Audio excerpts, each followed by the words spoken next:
Amen, peuple de Dieu. Amen. Je m'appelle Dominique Angoué. Je suis à l'église de Loba depuis le dernier passage du prophète Condé au Gabon, précisément au gymnase du Prytanée militaire. J'avais été invité par la sœur Fleurette. Durant ce culte au Prytanée, étant dans la salle, après la louange et tout avant la prédication, j'ai commencé à somnoler. Je somnolais. Et j'ai vu venir vers moi, de l'hôtel vers moi, 2 personnes. J'étais pourtant assis au milieu. 2 personnes qui venaient vers moi. L'un d'eux m'a tenu chacun sur l'épaule de son côté.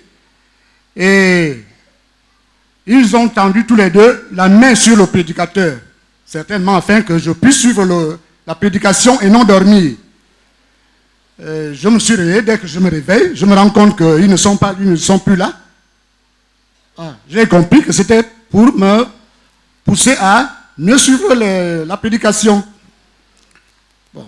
Après le culte, c'est terminé, j'en ai parlé à la sœur Fleur dès qu'on est sorti. Et depuis ce jour, je me suis accroché à l'église de Loba. Et pour le témoignage qui me pousse à me mettre devant vous ce matin, ça s'est passé samedi surpassé. J'étais à la maison.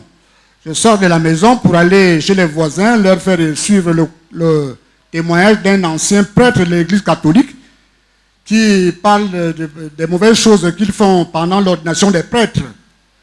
Bon, on a fait le commentaire là-dessus, après avoir écouté le témoignage. Après le commentaire qu'on a eu à faire, je leur ai parlé de l'Iloba. Et je suis sorti vers 22h pour me retourner à la maison. Arrivé à la maison, je me suis allongé. J'ai dormi profondément jusqu'à vers 3h du matin. Bon.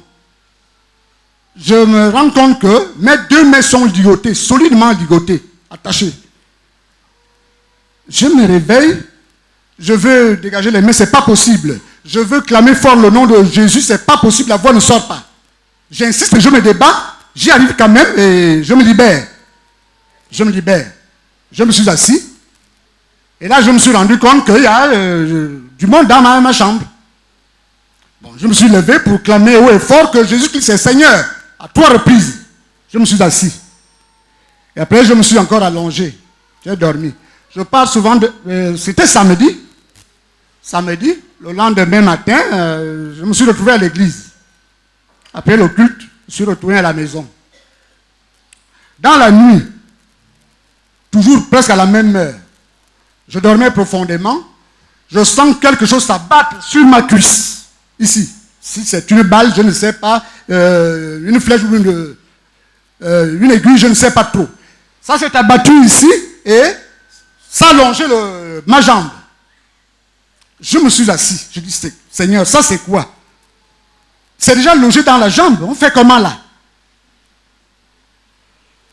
Je prends donc ma bouteille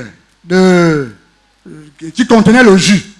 Je mets juste le doigt dedans. Il n'y a rien. Je mets le doigt, mais je frôle le doigt là où j'ai senti le truc pénétrer. Et j'ai pris la Bible ensuite.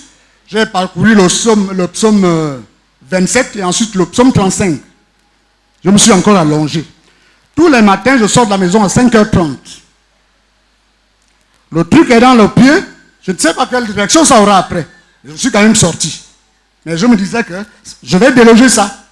Je suis sorti. J'ai pris le taxi. Avant d'arriver au carrefour à Kanda, étant dans le taxi, je sens la chose vibrer.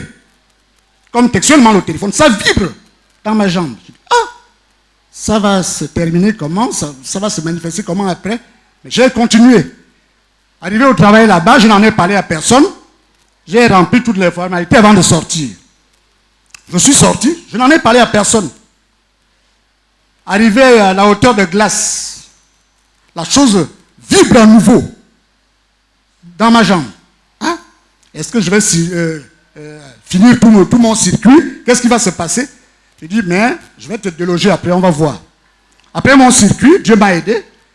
Je me suis dirigé directement à l'église. J'ai trouvé le Moss Reagan. Je lui en ai parlé. Bon. Dès qu'il s'est mis à prier, pendant qu'il priait, j'ai senti la chose vibrer à nouveau, mais plus avec autant de force qu'auparavant. Ça a vibré pendant qu'il priait.